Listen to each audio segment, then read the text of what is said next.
이제 출판사를 운영을 하고 있습니다. 혼자서 하는 1인 출판사이긴 한데 운이 좋아서 뭐 베스트셀러도 조금 냈어요. 그래서 덕분에 굶어 죽지 않고 잘 지내고 있습니다.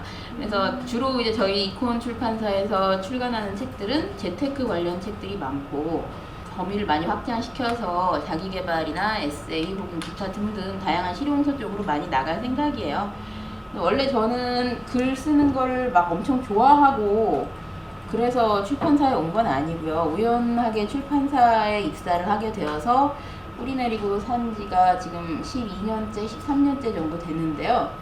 그러면서 본의 아니게 글 쓰는 일 혹은 글을 파는 일을 직업으로 하고 있습니다. 글쓰기 강의의 제목이 이제 팔리는 글쓰기라고 지었는데 혹시 글쓰기 강의를 좀 들어보셨나요? 처음입니다. 처음이십니까? 다른 데서 글쓰기 강의를 들으시면 글쓰기 강사분들이 주로 작가분들이십니다. 그래서 되게 감성 뿜뿜 네, 되게 그 말랑말랑한 강의들을 많이 하실 거예요. 그리고 글쓰기 자체에 대한 철학적인 이야기들도 많이 해주실 거고 근데 사실 제 강의는 그거하고 조금 거리가 있죠. 왜냐면 저는 글을 쓰는 사람이라기보단 글을 다듬어서 파는 사람이거든요. 그래서 어떻게 하면 컨텐츠라는 걸 잘 만들고 그거를 잘 팔 수 있을지에 먹고 사는 게 걸려있는 사람이기 때문에 그런 쪽으로 고민을 많이 합니다. 그리고 실제로 제가 감성 쪽하고 좀 거리가 먼 성격이기도 해서 다만 그 여러분들이 필요로 하시는 정보를 쉽고 잘 받아들일 수 있게 가공하고 전달하는 방법에 대해서 공부를 많이 했죠. 그래서 오늘은 아마 그런 쪽으로 이야기가 많이 될 거예요. 그래서 저는 주로 글을 파는 쪽으로 방향으로 파는 방향을 많이 설명을 드립니다. 우리는 글을 통해서 마케팅을 하고 홍보를 하려고 하는 게 좀 강하다고 생각을 해요. 어떻게 보면은 저하고 생각이 많이 비슷하십니다. 그래서 글쓰기를 가지고 어떤 기회를 얻을 수 있느냐에 관심이 많으실 거라고 생각을 해요. 꼬맹이 편집자였을 때 처음으로 맡았던 책인데요. 아니요, 저는 이제 기획은 안 하고 편집 실무만 했습니다. 기획은 또 다른 분이 하세요. 제가 기획을 한 책은 아니죠. 그러니까 저는 써주신 원고만 이렇게 한 겁니다. 근데 아무튼 이분을 보시면 그 되게 유명하시잖아요. 근데 이 책이 나올 때까지는 유명하시진 않았어요. 그렇게 그때는 좀 이 책 보시면은 이분 진짜 엄청난 장사꾼이거든요. 그래서 이분은 애초부터 자기가 책으로 뭔가를 그 작가를 인정받으려고 책을 내셨다기보다는 사업을 키우고자 하는 목적으로 책을 내신 게 컸어요. 그래서 책을 내면서 동시에 책을 핑계로 해서 프로모션을 엄청 많이 하셨죠. 예를 들어서 그 부자 되는 카페를 운영을 하시면서 공모전을 받아요. 내 인생을 바꾼 10m의 기적. 그래서 이 책을 읽고 당신의 인생이 어떻게 바뀌었는가 그거를 일단 서류 접수 1차로 하고요. 그 중에서 골라서 10명 정도를 추려서 그 현장에서 발표를 시킵니다. 그럼 거기 오신 분들 진짜 저는 종교는 없어요. 종교가 없어서 교회는 안 가봤지만 아마 신앙 간증 뭐 이런 게 아마 그런 느낌 아닐까 싶거든요. 가서 발표를 하면서 막 울고요. 그 회장님한테 큰절하고요. 이렇게 한번 업어드리고 막 감동의 물결입니다.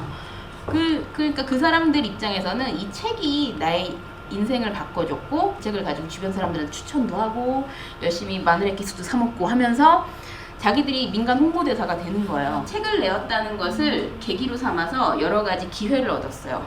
내가 우리 회사 중국 공장 차렸으니까 인터뷰해달라 보다는 그 청년들을 위해서 이런 행사를 하니까 기사를 써달라고 하면 써주거든요. 이 책을 처음에 낼 때까지만 해도 약간 이제 본인도 큰 꿈이 있고 그래서 회계사들이 책을 낼 때 회계법인 안에 있는 출판사에서 내거든요. 근데 거기서 내는 책들이 사실 뻔하니까 이 사람은 회사의 눈총을 무릅쓰고 대중서를 냈어요. 일반 회계사라고 하면 뭐 재무제표 보는 법부터 나오잖아요. 복식국이 나오잖아요. 우리는 다 빼고 일단 맨 첫 장에서 BEP 뽑는 법부터 나와요. 그러니까 왜냐하면 우리 일반인들이 회계를 전공하지 않은 비전공자들이 회계를 맨 처음 언제 접하게 되죠? 한 과장 정도 승진을 하면 회의에 들어가서 그죠? 회의에 들어가서 원가를 산정하고 BEP를 보면 그때 드디어 회계를 처음으로 접하게 된단 말이에요. 그러니까 일반 비전공자들이 생각하기에 가장 필요한 회계 정보를 앞으로 집어넣고 나머지 디테일한 건 다 빼요. 왜냐면 그건 뭐 우리가 세무사가 될 게 아니니까. 지금은 이런 회계책이 많이 나왔죠. 근데 그때는 이런 회계책이 없었기 때문에 경제경영서에 상당히 베스트셀러로 올랐습니다. 그러면서 이분은 그 회계사고 컨설턴트니까 기업 강의를 많이 나가잖아요. 제가 이 책 저자입니다. 제가 쓴 책입니다. 라고 하면서 이렇게 많이 홍보를 하면서 이름을 알린 거예요. 그러면서 드디어 이분의 이제 그 큰 전환기는 세상을 바꾸는 15분이라는 방송에 출연을 하게 되십니다. 그러니까 세상을 회계학적 관점으로 바라보는 회계사라는 컨셉으로 나가요. 그래서 이분은 결국 회사를 박차고 나와서 그 본인의 사업체를 차리시고 본인 입으로 본인한테 저는 더 이상 돈은 안 벌어도 될 것 같다. 그냥 가치 있는 일을 하고 싶다. 뭐 이런 식으로 이야기를 하셔서 책을 후속작을 쓰고 싶어 했지만 바빠서 못 쓰고 계신 상황이에요. 사실 이 책이요. 제가 처음 부동산에 입문하게 된 계기예요. 저는 사실 부동산을 잘 몰랐거든요. 근데 우연찮게 저 책을 담당을 하게 되면서 내용을 알아야 되니까 공부를 해야 되잖아요. 그때 이제 처음으로 부동산 경매라는 걸 공부를 시작을 한 거죠. 물론 투자하고는 좀 거리가 멀고 이론적으로 공부를 했지만 근데 다행히도 그렇게 좀 노력을 해서 그랬는지 책이 성과가 좋았어요. 책이 성과가 좋으니까 저한테도 좋지만 북극성이라는 것 자체도 이 책 덕분에 엄청 한 번에 붐업이 확 됐어요.